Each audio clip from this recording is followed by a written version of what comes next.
Joining me right now is New York Congresswoman and member of the House Ways and Means Committee, Claudia Tenney, and also joining the conversation all morning long this morning, Fox and Frank's first co-host, Todd Pyro.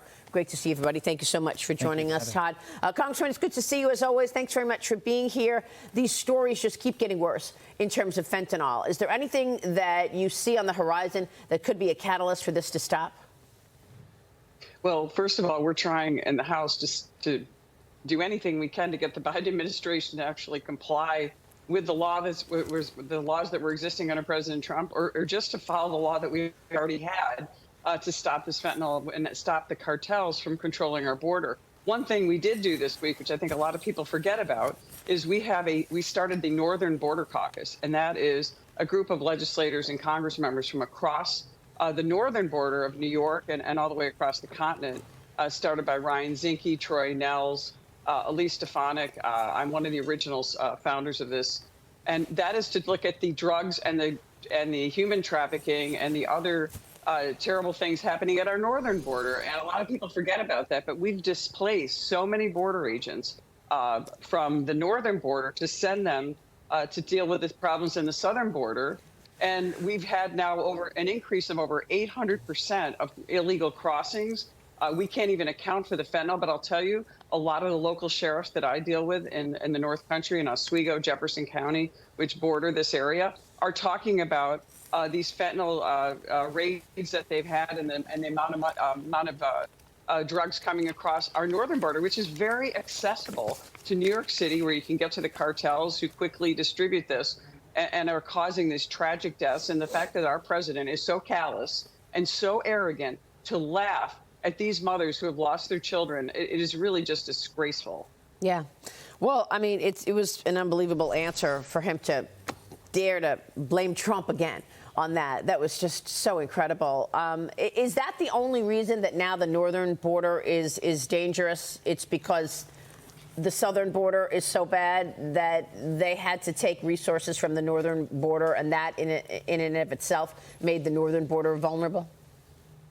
Well, that's part of the reason. I think a little known fact is that the northern border of New York has been a problem for decades. We have a couple of sectors, the Swanton sector and the Buffalo sector. But we also have a funny thing called the Akwesasne Mohawk Reservation, which borders Canada in the northern part of the New York State. And this is actually something that has caused some complications for border agents, because this is a state reservation, and that puts it under the jurisdiction of New York State, the New York governor, and the New York State troopers. So it makes it very complex for our federal agents to try to intervene on these issues. And it's been a problem with Canada as well. Yeah. So that's something I'm going to be meeting with border agents in the North Country to talk about some of these unique issues facing New York. But we have to deal with this issue on a federal level and coordinate, if we can, to the best level we can, to keep security, safety, and the sovereignty of our nation here, just in the Canadian border. And it's something that we've seen, whether it's the Chinese spy balloon and the problems going across the Canadian border, and their swift action, by the way, in shooting down a balloon versus what's happened in the United States, where President Biden allowed a spy balloon to traverse our entire continent before it was finally shot down in South Carolina, which was incredible. Yeah, I mean, and it was hovering above military installations, which is unfortunate, sending images of those nuclear installations back to Beijing. I want to get your take on this all-of-government approach to climate change agenda, ESG. The Senate voted to block the Biden administration from implementing this ESG mandate, an investment rule for retirement plans. Two Democrats broke party lines, sided with all of the GOP. The president is expected to veto this, though, Congresswoman. You know, there is hope that we got some Democrats to understand how dangerous ESG is and how bad it's going to be for our economy, especially when you go to the energy sector in New York and across our country, which is so critically important to our economy, to the problems with inflation, and what's facing people. What the energy policy alone from the Biden administration is so naive and so dangerous, and it's going to be catastrophic for our future, for our economy. And the fact that we were able to at least get this step forward with the Democrats, we just need to get Chuck Schumer on board.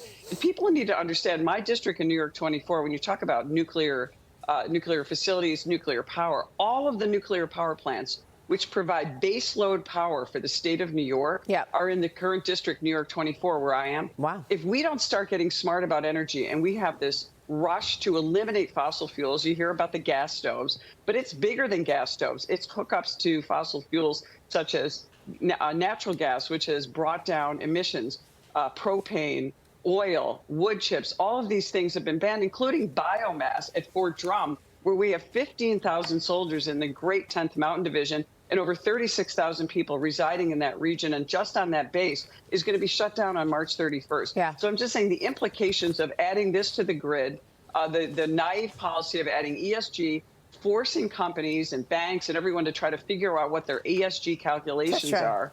You know, when that's impossible and it's ridiculous and something that's going to hurt the U.S. in the long run. And then there's this botched foreign policy. Congressman, you signed a letter to Treasury Secretary Janet Yellen and the Secretary of State Anthony Blinken, urging them to impose strong sanctions on Iran for Iran's treatment of human rights protesters. We've been talking about this all week after I spoke with the Crown Prince, former Crown Prince of Iran. Your thoughts on this administration toward these violent extremists, whether it's in China or also in Iran? Yeah, tremendous interview with the Crown Prince, Maria, and kudos to you for getting that great interview. But look, we are in an historic moment. We have never seen the opportunity that could be squandered by the Biden administration right now, where the Iranian regime, this tyrannical regime, is at its weakest point since they overthrew the Shah in 1979. Right now, the Biden administration is not taking advantage of all the tools that we have. Sanctions on the Iranian parliament, which is a corrupt organization, as we know. This is not a democratically elected parliament. They're allowing their own parliamentary family members to go to the United States, work, study, buy property.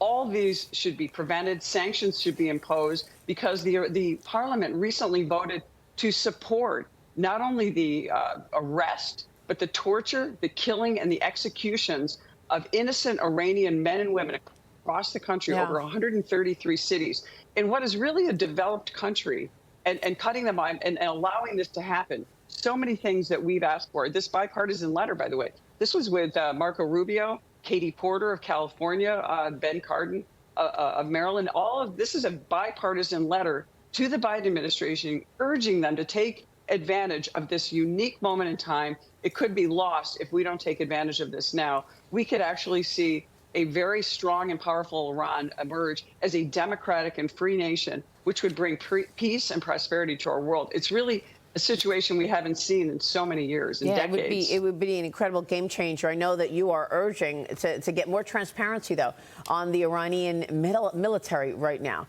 So we're waiting for any response from your letter. Congressman, it's good to see you. Thanks very much. We'll be watching your work, and thanks for your leadership. Congresswoman Claudia Tenney in New York.